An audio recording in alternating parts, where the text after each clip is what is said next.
3 tips to better emotional coping.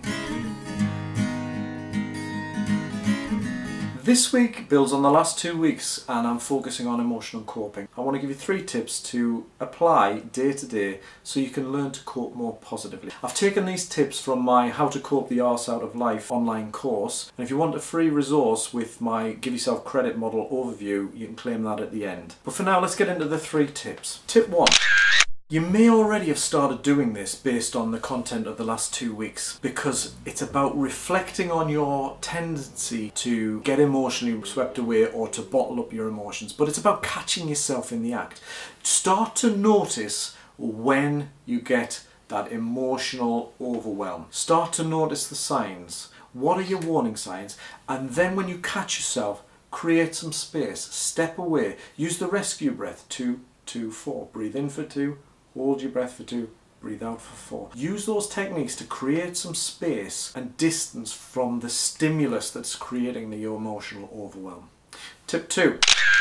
Recognize that emotion. This can be a really simple but powerful tool. Often what we do when we get emotionally caught up in the moment is that we start to label ourselves, criticize ourselves, and personalize it. And what we need to remember is that your emotions are not you. They're a part of you. They're a manifestation of some element of you, but they are not you. And what can be really powerful and useful is to just, once you've caught yourself and created that space, is to identify the emotion and label it, not you. Label it. That's anger. That's frustration. That's sadness. Not label yourself, oh, I'm an angry, and start to get critical. Label the emotion and create some distance from it. And recognize that you are not your emotion. Tip 3. Inside out. Once you've created some space and once you've maybe acknowledged what the emotion is, externalize it. But not in that getting swept away mode where you might rant and rage at somebody inappropriate. Step away and externalize it in a more constructive way. And that could be by talking it out, by having that cathartic release that I talk about in the support network at Weekly Radishes. But it is about externalizing it either verbally or writing it down, or even just talking to yourself. Be careful where you do that, obviously, but get it outside, because what you need to do is hear it with these things, not let it whir around in your head with the emotional charge that it contains.